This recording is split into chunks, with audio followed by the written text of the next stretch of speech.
Nkoranza Nkura sebi ebru sebi enyado ye ni ayura otekoko so na Asantehene okonye na ojiye na ochichire de ma politically Nkoranza kura say 3 undisputed political administrations. Wow. Nkoranza South, Nkoranza North, and Kintampo South, and a large portion of Kintampo North. Wow. And you na the Kambum, and the year Nkoranza until Oba, Yawo Nkwaben, Yawo Kuma, Yawo Kumsadumase, Yawo Dotoba, Yawo Bonsu, Yawo Kwaje Krombredi, Yawo Proso. Odo ani kire etifi ma kire Nkoranza North a obinya bi se busia Dromankuma ane do enkru bebre tin Nkoranza de yenkru no me aha mani nka we are over 300 yeah press launch and the purpose for the press launch ne say ye coronate oheneba anakwambafo a otoso nan onene maame Asantehene yere nana ya asapoma otoso miensa o contain mo bin konhene mo Jase Pimase ane Chidom Obia on the subdivisional chiefs ane na Dikrofo ane the Ketika chiefs ane what have you into Obia about the dom. Wow. Obia the dom separately. Na Omaba Ababi Chia ewo children's park. Na Omaba be Buja Tatrada the Attrain the arrival of Nkoranzaman na nakwamba for the 4th. Eho na yura e bedan apakam na odi sika gudi egu ne nsa egu ne ti ade egu ne nan na wadandan ne ho ama obi ahunu se ampa Asante kotokohene na ne ba no yura maame na ya asapoma wahwe ahoho e beba besom yura no wape bibia ma omu nyina aka omu no awie no abrewan so akoda ne seko. Near the dom at the Abruachi, Amabetna, Neba, and Chain. Na ye ranomi at the Achran Nkoranzaman, at the Achre Ghana mine, near the Achre Viasman, na say, Nana Kwamba for our Toson nine, or Asantehene PSC, or Nene Mame, or Asantehene Yere, and Naya Sapoma, our Toson Mensa, Nyamene Bafu Pimoja, at the Madam Nkoranzaman. Yenian Kasaya this year. Mrs. Lodina. Oh, First Lady. First Lady. Wow. I am Nkoranzaman.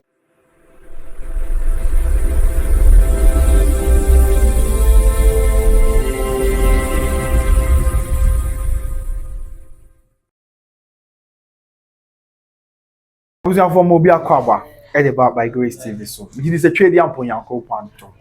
Obia, you was answer the Bia Mecan, so be kind home. Our channel is what. Now subscribe, ya mommy. Now I share. I'm a for France when you be a share. Sans you only probably at the mount. That was ya. Yanka Vinci, all content and feelings were. And someone announced on the say, Nanan Nkoranzaman or Nanan Nkoranzahemaa. Yanko portrait yampon ya the more. Busumi a babysimo. Sebi. Nkoranzaman Nkoranzaman in never can boom. Now one way or Mahene any of Hemaa at the actual said the employee for consumption say Asante the other Trinity. Now it is him say it's not saying I can't say the no in ye it's no see quite on him now or two was church which said dear because one casa on Nkoranza and Yanko Poya Mabusumi bisim. A dear Nkoranzaman Asanteman Ghana mine we are seeing my mina and sharing a word to dear because we are so Yamia dum when ya now have a person of the man no I done what Eddie Achasha Fuyi, not on the was churches they were so. Eddie Achaman sign. Nana, young Quada, whatever. That's a rule. Apumbo Cody, and then could not Roma, and what they were. Yet a body as say. Only when you shall see a cram, say, now what down with the Achasha for whatever. Yo, me that's near Konya or their mamma. A friend and Anna Atafosu, Usu Ababu. Mena me and Nkoranza Asamaahene. Na me and Sonia or Chamia, me da. Mira na nakwamba fo ahotoso nan Asantehene ba ene Asantehene yere na na ya asapoma otoso mensa ye chiame ameda omo ntem. Okay. And then yen hwe asase akra bia na obi ni Nkoranza e wo Bono ismantem enkro ba ebi na ben Nkoranza odorma yo omo aye ni omo bohye ebi ene techiman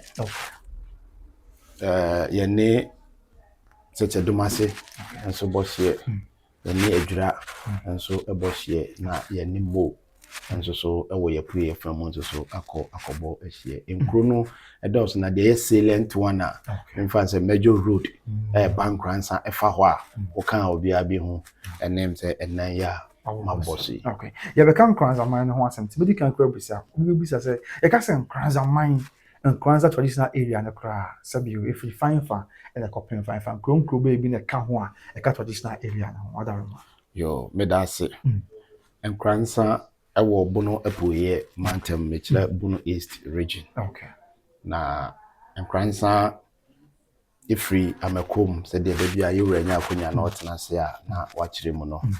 Na se de nyina ye nim se kane ewo ekwan be se 9 aye faso e de prekru ana ye de chichire kru ada se obekon na wakwa akodi obi so na ebi a waje ne kru aboso ana se una obedi kan akotena kru no so nti by conquest, by pioneer settlement, by sale, or by gift. Until by conquest, that is when it ukokon. Now di kuro na say what di kuro no so. By pioneer settlement, say una obedi kan ewo asase bi so undisputed land bi obi antes unoccupied land. Na ukofa na wa uchichire kuro na eno so utimi de nya kuro. Na kanea na ebusuabo ewo ho ase obi sia obi no ya asene ni a onim se wa hia onua ohia obi na wo ya aduane ni onim se wa hia onua no obi timi nya asase na ote won neso na ukọ kra otimi ma obabi na wo so akotena na wo so akochichire ukuro na wo so wo ho that is by gift and by purchase say bia wetua sika na ya ma obabi na akọ akotena nti se ye ka Nkoranza eyi nkura sebi ebru sebi enyado ye ni ayura otekoko so na Asantehene okonye na oji ye na ochichire de ma ne ba nti se obisa Nkoranza na sa kakra yi na letimi aka nti ebesi nei ebi kwa obi hwe onim se the kuru kan Nkoranzaman no ti nkuro be bisa na kabomu a e ma ye Nkoranza nze dos pa but ebi a major ones be able to catch whatever politically Nkoranza kura me fan say 3 undisputed political administrations. Wow. Nkoranza South, Nkoranza North, and Kintampo South, and a large portion of Kintampo North. Wow. And you na ne kabum, and the year Nkoranza nti oba yewo Nkwaben, yewo Kuma, yewo Kumsadumase, yewo Dotoba, yewo Bonsu, yewo Kwaje Krombredi. Yawo proso wodo ani kire etifi ma kire Nkoranza nofo a obenya bi se busia dromankuma ene do enkubebre nti Nkoranza de yenkuro no me aha mani nka we are over 300. Wow. And coming together to form Nkoranza. So Nkoranza is a very fast lander. In fact, you will cruise as in your ones so as wow. And potem what the means na men can dia na miura na kwamba for otosonai sebe onona. Wow. Okay. Then the young share. Yan nti say yami adomo abosuma yebisi. Na no be di dwumadi bo Nkoranza. Mesro na nka wato kwase. Ami hu dwumadi kura be koso. Ene de Ghana man ni Asanteman yan hwe. Yo medase. Edin kan megina planning committee. Okay. Anamo. Me and my papa, Mr. Robert Adomakon. Okay. Oba Nkoranza edin obi a de nim no. Ene White House. Okay. One pamfo.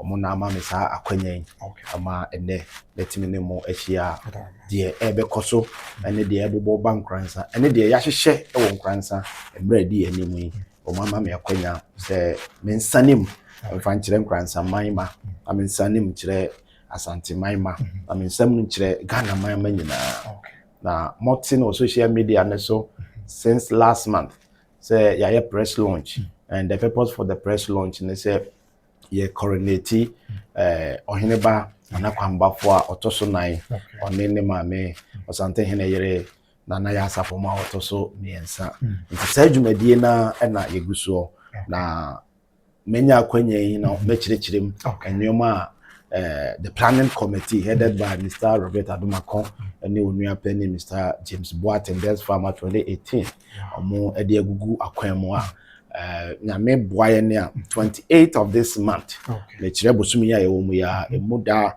aduonu nwotwe ebesi memenda na saada no na efie aprapra de traditionally yenyina yenim se eye ma adwuma na se de yewura Nkoranzaman na ya asapoma otoso miensa aye nhihye ene se se be bru se be nyado so obi beba ofie na obeka se efin wo ho de na ese oba ni fie ho kra na nka eye na ono so aye ba sima na otin Nkoranzaman mu ebeye ni wu be ya reho se yebedi dwumade sei na ahoho be fira chichiri ni bencheye ebe ba Nkoranzaman mu na omukọ na omo anya bibia mfa nkọ ye omo de be kọ ne se Nkoranza kuro ni de na nka bia efe na emomukọ afin adokro wo mo yewura se ompesa asem no bi etie nti chiche ya yewura de agukwam se 28 of this month yewura na nkasa na ahema na nkasa etiesi abrewa no afa ne praye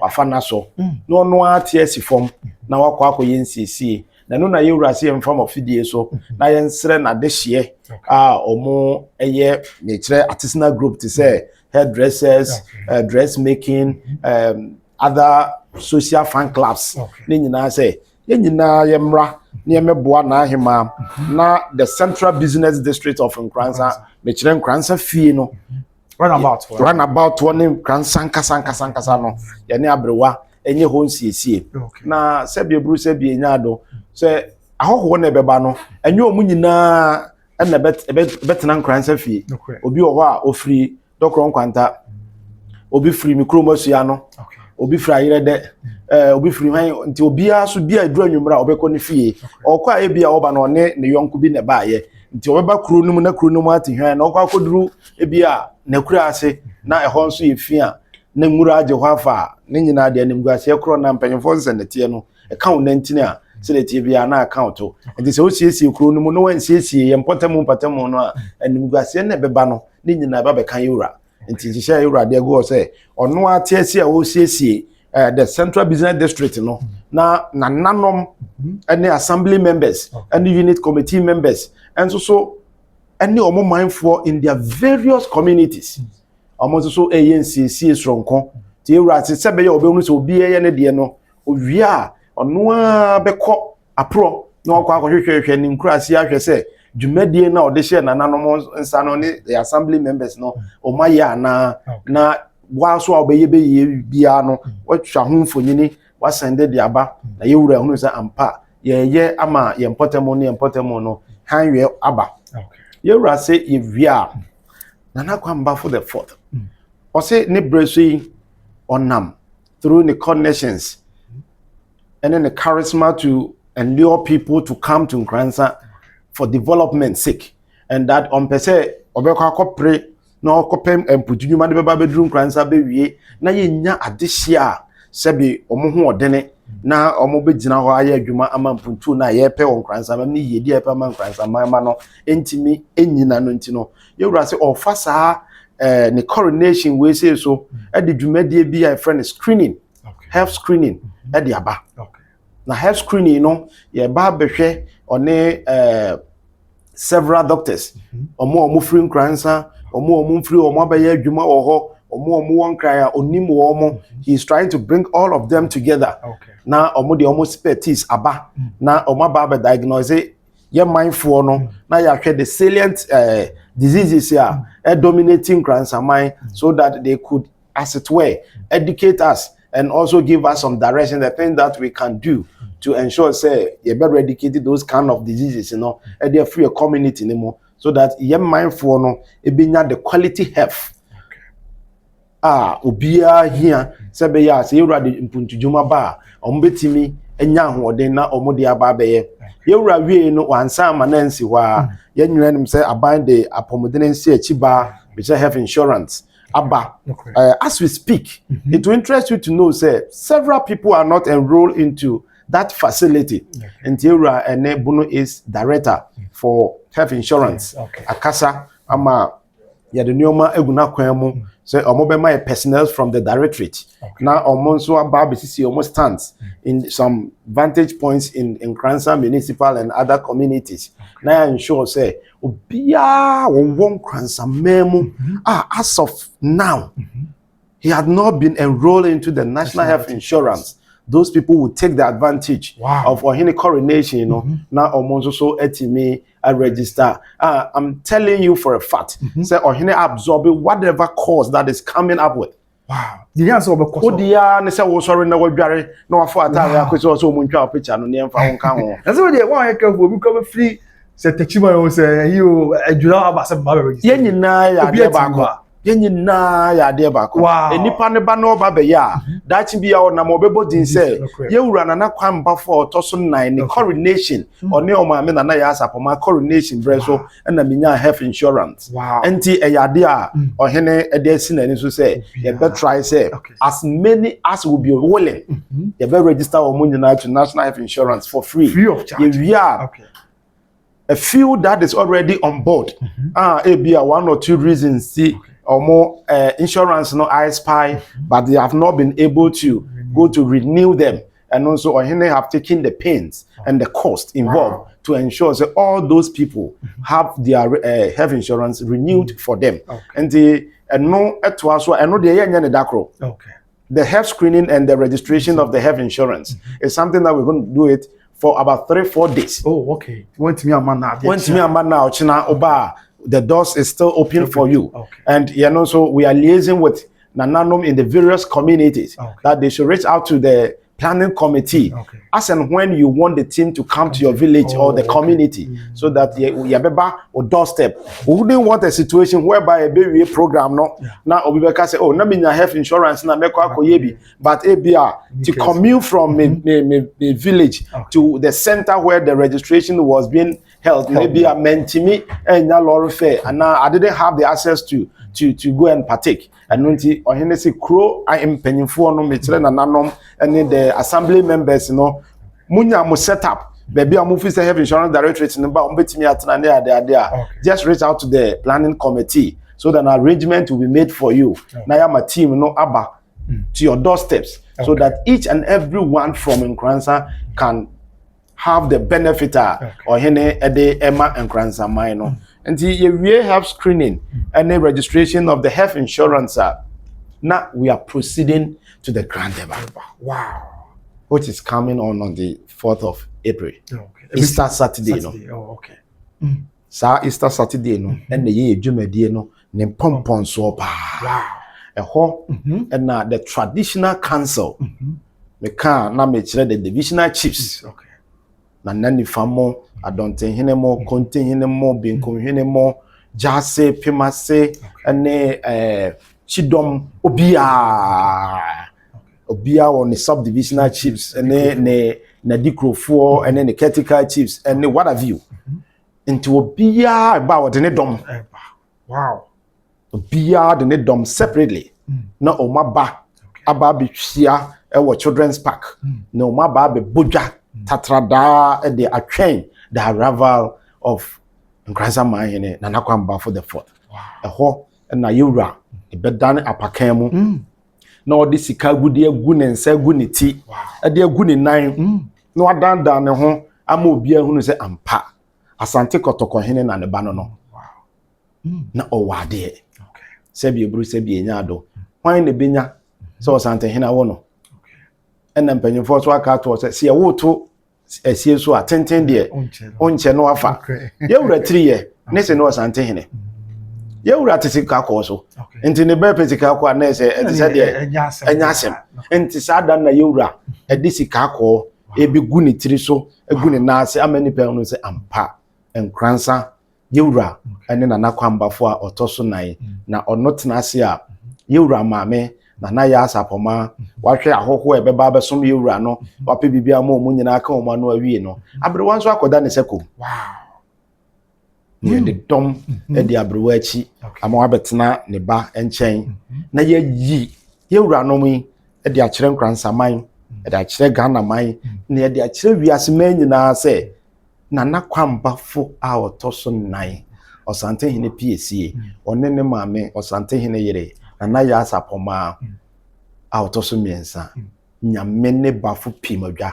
e de umadom Nkoranzaman nti sada no de ebekos no na enigisemu a ewo sada na mu ene se yeni ankasa ye de hye Mrs. Lodina first lady wow oya Nkoranza ni ba wo ono so na ye Nkoranza Sompahema okay yes wow so cats and kunya wo ye hima wow enti oba ne diem I see enti Nkoranza ya fini okay ye brani wow say ya nye ya fi we ya ye nye ye bi okay every say utiriye so when you Asantehene ba utiriye so when you Asantehene yire na utiriye se Ghana mampanyi a wote so mprempren a ye ka say na yire efri ukrom na onye obi a say osa ye Sompahema na se Nkoranza ye twa fufuo atonkwam enti ye mpre ye ho kura ye de nsa wo mo yitimi yimene okay enti memenda no okay Nana Hima Lodina Nana Frima ono ene ba betina dwam wow no be titrani no hwe amadwumadie no akoto tin na ye wi a memenda na nwumre no empanyimfo se ade bia ye bia no ye diska ene ye ohene ben the perception abebre won say ohene the development e Nkoranzaman ampa so eka ohene dadwene ho so o meye de she brand ohene brantie saa kwa na emom oba beye ohene brantie a odi mpuntuo eba ne manfo ho odi mpuntuo eba ne krom na dachi yetimi anya bibi de ensa kire se ohene ba ye ade we ni eni enam ne so na ade we aba na mpanyifo se yenkote aduromra eno ane aba no so isika enti memenda na nwumre ohene sorry from Coronation Park in so a ye call dinner and fundraising gala night wow na eho na ohene se 19 ni nyina o de mana de hia na me apagya wo mu aduru ba bi ewo aban adwumam enwomasuam apomudine mu business mu na omu so omu wa kwantu mu nyina no se be bru se be nyaado ubisa obia de ono nso susu a obenya bibia akire nti ohene na obia be kasa one after the other na wa solicite omo views eniom omo so betimi de aboa amaye nyina ya kan bom na de akire Nkoranzaman nti ohene is going to engage the good people of Nkoranza to harness resources for the development that we all seek to have in Nkoranza because you can't also say ba ko fo nsa intimi nkatanya mieni na ba ko fo were duru a yesi eku nti ohene nkoa Nkoranza kakrakai so hwe Ghana yani ye kura so many political administrations na ye kura a global more than 300 ade na ohene nkoa betimi aye eye me wo Nkoranza ni babia nyame abo wo a wonya adwuma ye nyame abo a watu kwan nyame abo a wabie adwuma ye nyina na ye betimi aso ohene asene na ye pia no ama ohene aduru ba bia opese ode Nkoranza aduru nti ho ye nyina ye bekeka ye nsase na ye de abofoto na ohene dwumadie empontu dwuma esisi na ni so opese ode ba Nkoranzaman mu no watimi anya bibi kakra na ode ahya ase ya na se wot yesese obo okashira na obitime so awo nti se boa ohene ama ohene timi boka shirei na afi ohene kwa abonten na wakọ akọsere bibi ohene kwa abonten na wakọ pre bibi aba na wakọ no so ade we na meye me adunu pempen so sei nti mi so obeso masene a obia be hunu se ampa de ofru duapa no o se piano nti obia be kwa akọ piano na emom se ya moa ohene ama ohene ntimi enya foto na dwumadi esina ni so bia so obeye no wantimi anya ochina ye ne na ye beka ohene ba wanya mfie num ohene ba wanya mfie du enso ye hunu bibia ade na opese wo hunu se ya amoa no a nti ohene eyisu the dinner and fundraising gala night no na what is Saturday na nwumre no na all they are solicited for funds na ye nyina yetime de aboa na ye de akekere ye kuro Nkoranza na saada no na ye fundraising no saada na ohene launch Nkoranza homecoming which is the bigger and mega event a yɛhwɛ animu sɛ mrufie kɛseɛ da a ɛyɛ Nkoranza yɛn yɛafahye kɛseɛ a yɛdi ɛwɔ Nkoranzaman mu no yɛde bɛsrɛ sɛ yɛade hyɛ wɔ Nkoranza wiase afa na nyinaa obiara mmerɛ fie na ɔmmra mehwɛ mmerɛ kakra ɔhene ba yɛn di Nkoranza aduru na mrufie no obetime ka wasɛ kakra bi akyerɛ bia na obi kra the first time a hot ni wadaroma mrufie no ɛyɛ bayere afahye a yɛdi ɛwɔ Nkoranzaman mu sɛ de enu atachima mo edi apo afahye ne ade no Nkoranza yɛn so yɛdi mrufie kɛseɛ nti eduru hɔ a na nanom nyinaa nkonwa nyinaa yɛ mankonwa nyinaa bibidi nti afiwe ɔhene de ahyɛ ne nhyehyɛ mu sɛ de eduru Easter yɛse yɛ kokwaw eduru 6 March yɛse yɛ kɔgɔ so eduru ha yɛse yɛ kɔ ha no ɔhene so yɛ bibi sɛ eduru mrufie kɛseɛ na obiara yɛ Nkoranza ne ba ɔkɔ ne fie because wo fie konwa da hɔ nti wo ba bedi bayerɛ na aboa yɛn na yɛn nyinaa timi abɛhyɛ ideas na yɛtimi de atai wɔ hene akyi na yɛtimi de apagya Nkoranza edin ama Nkoranza din aduru ba bi yɛpɛ sɛ Nkoranza edin no eduru mrufie ne yɛ brɛbrɛ ya na date ne nyama mrufie no ɛnam amammerɛ a ɛwɔ mu no nti no yɛwɔ mmra na nanom hyia na ɔmo yɛ nhyehyɛeɛ ansa na yɛnyada nti ɛnɛ a yɛtoe obiara ntimi enka na yɛ na mpempi no ɛkɔ n'anim na aba n'akyi nti normally yɛ na ɛtɛsi October ne November mu so we are anticipating say anko November ɛbɛba October but as we speak the date cannot be confirmed because there was amammerɛ ne amane a ɛwɔ sɛ nananom ɛyɛ ansa na date no aba so we are putting our arsenals in readiness awaiting whenever the date comes na yetimi dia mega homecoming no na yenyina yaba na ya start their project ye din Nkoranza ama obi enu se ampa Nkoranza ewo adea oye na ye wie memenda no say the my outline the activities be come memenda so memenda no there is full of activities ye wie ne kwesi ada nipa de ye bia no ye de anodo nwere ebi ngo na momu kokosi mu a na hu se de nwere ne do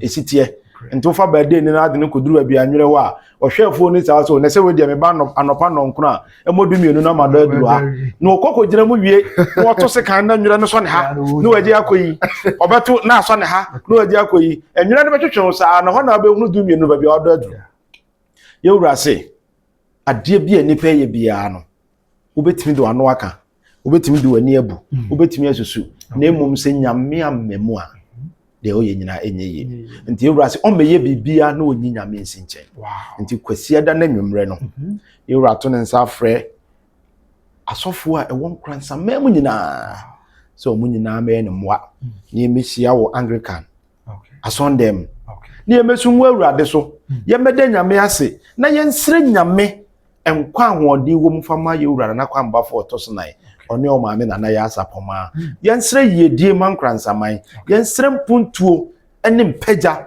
Nkoranzaman yensire nyame se onto ne nsuo emrepam na Nkoranza enye from nti kweseda na nwumre no eye intercongregational Thanksgiving service na yewia ya fasa akonya no so e de adesrede nso so ato Nyankopon anim se be ya yewura mra obedi no Nkoranza bafo dwa eso no ebeye promprom na ebeye kankro e de amaye na yewia mo beka se na de mu kan nyina se ne mema izuma yi omo afiri mo medwene mema no ho papa afiri se ye nyina ye mema nti ye papa Mr. Robert Adomakon ono onua panyi Mr. James Boateng and the entire planning committee almost there be na wokɔ aka kire Nkoranza adehye youth no said ye ni nyina yemfo mu nkɔprapra yemfo me help work yemfo mu nya bibia na enwie na enyi omu nsinkyɛn sɛ ye baba ye mpanyin nko ade there be Jordan no Easter Monday no ɛhɔ na ye de no sao ɛhɔ no de mbaba na migyinam because makoto canvas ma lazy me canvas e go papa ye sha sha anopa help work na ɛhɔ na ye ni ankasa ye de hye gulu our building Nkenzi brand for Nkoranza projecting Nkoranza to some point there this is the time one or person argument no now peda from baby oduru ye no na the corner nim enti ye nua na ba bebo aye na ye nyina ya tie sikrom na yakɔjoge yakɔye exercise ye nua nom security services no migration police and the fire service they have all pledged their support. So omo the personals everybody support here, particularly omo physical instructors. Now omo ba my robotic exercise. Wow. Enti Monday na no pa no ye de tuam. Ye de anije ni tuam a ye wi ananwumre no. Good see ye nya no. Wow. Ye man the platform no. Ye man the mic no. Ye man mfidie no. Na de aka no ne mema no ne ma ya ne mfansi ani. Wow. Yeah, but it's tabash. A ho Monday, Easter Monday na no. Ti me maka chero me sere wo mo. Me ma sa no toto me nsa. Enti o mo ma me nkwa akira hwa me pro. Wo ma me medina ni wo bi. E ho na ye gina. Free show to. Free show pa. Ho na ye ba be di asa no. Wow. Okay. Na ye de anigye ahye Nkoranza youth afono mu. Ye de odo ahye Nkoranza youth afono mu. Ye de nkambo mu ahye Nkoranza youth emu. Na ye nyina ye timi asom. Na aboa na kwamba for otoso 9. One o ma me na ya asapoma otoso miensa. Na omu bresui. Omo timi apagya Nkoranza. Na wonam ba bia na wo bodin se wo ye Nkoranza ni a onso atimi aka with pride. Watimi de ahoahoa ho se ampa me free Nkoranza. Na mani gise me free Nkoranza. And they say wo bisa dwumadi a ya hyehyɛ adia na saa na etie. Wow. Nkoranza this year say na make na say emnya asem ketwa. Dabi. Na what dream bia so na they say obi efiri Nkoranza no wa control on kan komase bi o bia o hwe ni a ho be nya say sadwumadi yo nu hye. Wada Me nua pepepe. Ye nyina ye mu bi ye hunu ye si wo hene kra wo Nkoranza ye hunu bi da. First time ye hunu bi ni. Ade na ye betimi aye na ye de ahye ye wura no mu nkran. Ade na ye betimi aye ama ye wura no ma hunu se Nkoranza man do mo. Ade na ye betimi aye e de motivate ye wura no so that okwa abonten na okopa bibia aba obehunu se ampa owodom e wo nachi. Ohene so ohene tu no anya dom ani nachi a na aye abambuo na aye asefem. Enti ye wura ye ne ta ye wura chi ye ne apagya ye wura enanya mene bafo adwa e de ye wura adom ye. Ose ye mra ose ye tie ohene frɛ. Ose ye de anigye eti ohene frɛ na ye ba na ye besom ohene na ohene tu nani na ohun se dom tatrata ni a motivate ohene na o pribibia ba Nkoranza a watimi anya ahoden soronko na ode akwa akopra ba de meka asoso biem ne se emprahe na afimu nyina ya make it the point say ye bekoye kuro mu Nkoranza because bibi koso na akwa ye de ho akwa akoshem say nya bia eye na besi ufie individually na wo beba die pa na ye no Nkoranza na de waba enne afi ye wura se da bi se de emre bie so a nipa bi bodom pim wo mu krom nipa bi draw ne o plan for the year o mutimi di shame say at this time me krom ade say na koso enti me prepare me budget towards that me prepare me schedule towards that say leave nation me gina adwuma mu a me gi me live towards those period na me de akomi krom na makwa socialize me nuanu me hu wo mache but me no makodi nkomo de bibi atiaka mu a yese yekoboa na yatimi aboa no ama ono so aba limelight no Nkoranza afei na yewura edibiba enti de ebeye na fi ene be ma yewura anya akomapa wanya ne daso na wo hunu se me manfo yi age me so na watimi ato akoso na waye ama na yefe enti se wo ye Nkoranza ni ba na wo ti Ghana omo wa mo na ti kura yesere wo mo se wo momra na wo ti Ghana de a wo de wunni any option wunni anuye than say a free 28 ekosi the 6th of April ye nyina ye de ne be kire ye krom as areho some wo mni ye wo atitiri ni anintini pa wo other government sectors mo free Nkoranza because of the mentimi wase no ma ba komi enu bi ntino they were afraid say Uncle Fanny Sika me ran Nkoranza on your answer obey bibi mputudwuma bi wo Nkoranza anhwe ana akɔhye ni nyina nti na ohene say that Saturday night no obe meeti obia 101 obeka obia ho e wo ne table ho so that de bia opesa wo be ye beboa e man Nkoranza fa no to ma fa pra no fa bia no ye wura betie na de ye wura betimi aye de support you amadwuma die kro na opesa wo bedie no watimi adi na aboa ese o ma obia kwan obia de na dwen aba ese na nya obia oye kasapreko Dabi. Wow. With a few time ye ne ohene hia a yenye opportunity to acquaint ourselves with ohene no. One of the hallmark no. Wow. Otie obi a. Wow. Se na naba Nkoranza na oye mmobo. From ahomache 5 o'clock till 11 o'clock obekọ no nipa ho. Hey. And obenya time etie obi a.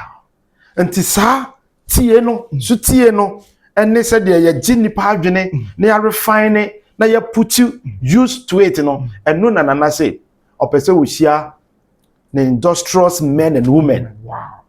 Ewo dinner and fundraising gala night no. Okay. Na obi a nkyere ebia asase na office obehia na udwumedi a ode ba beye waye ohene no wa jojo bebi a opese wo site no ni nyina ohene no wa jojo na wa frɛ dikro ana ketika chief ho wan strate no na wo mama bibia ye smooth ama de kro apesa obeye no watimi aye enti ohene is looking forward. Okay. Say ne mindful anyame apagya wo maduru sompemponso bi no saa eda fourth no na nwumre no one wo behia na watimi na omanya one-on-one encounter na watimi ehunu ekwan ya ye nyina ye betimi afaso na ya so ohene ase na apagya no ama ono so etimi apagya Nkoranza.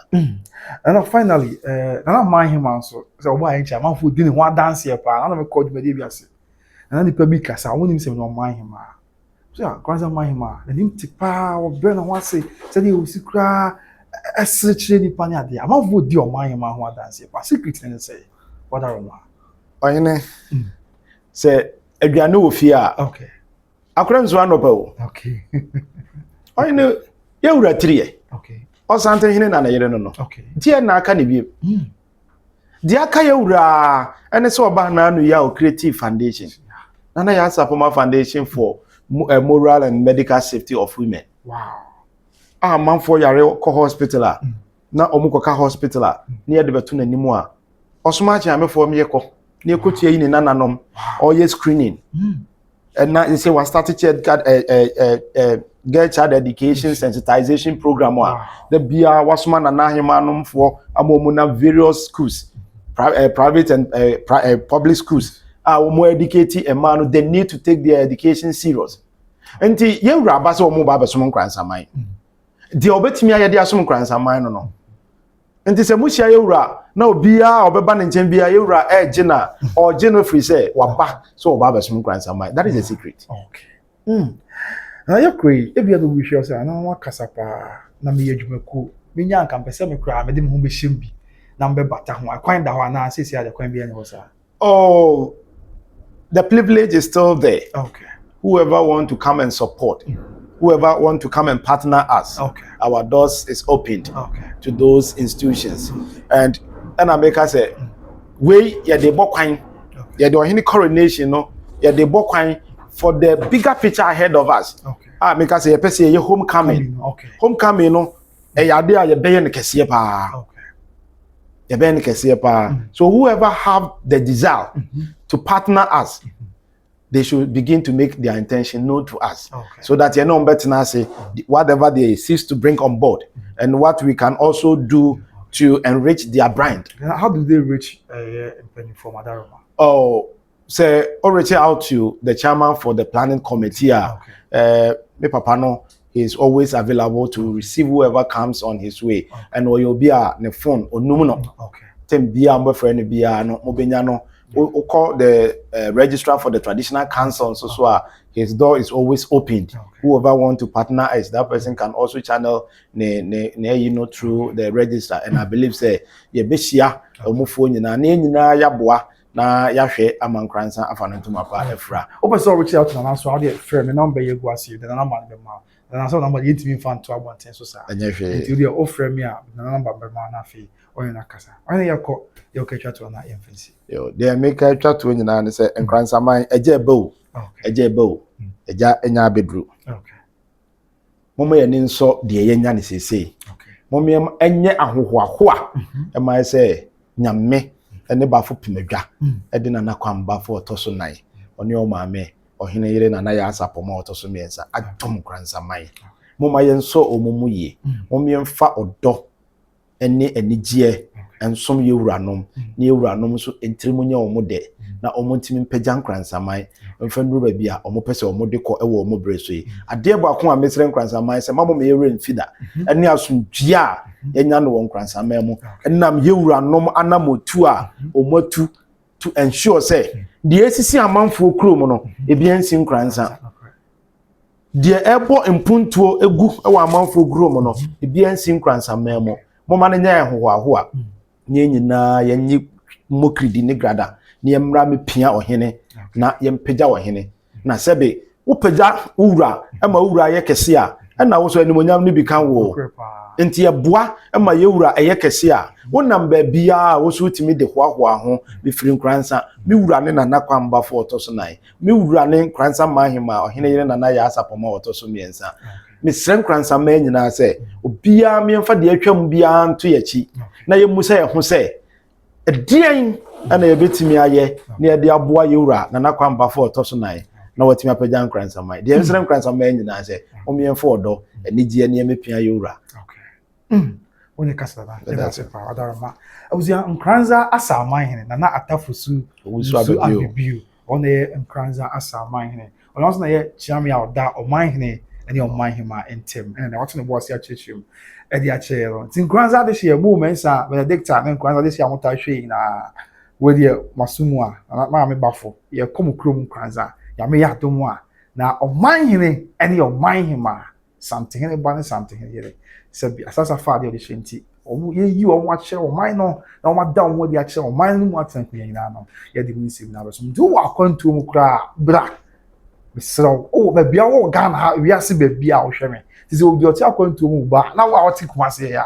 oti nkan na oti tamale na ahemfa wo twen de ye nyina ayon Nkoranza na ye nkotachiri na bibia anya bokọ ti one ne Omanhemaa emamu enkwada nyame na nkam ho na omo mama hinie nya from na omanwo koso amfa mpuntuo ene iyeyo emre Nkoranza se de mashase nje nyame be kam ho na bibia ya asumdwe e won Nkoranza me se de siti edi na bepem ha me dase se oje bre na ohwe me de kwabena osu kai se nyame yadom a ye be kon Nkoranza de be koso bia ye de munchemu asum makra bepem e bishia baba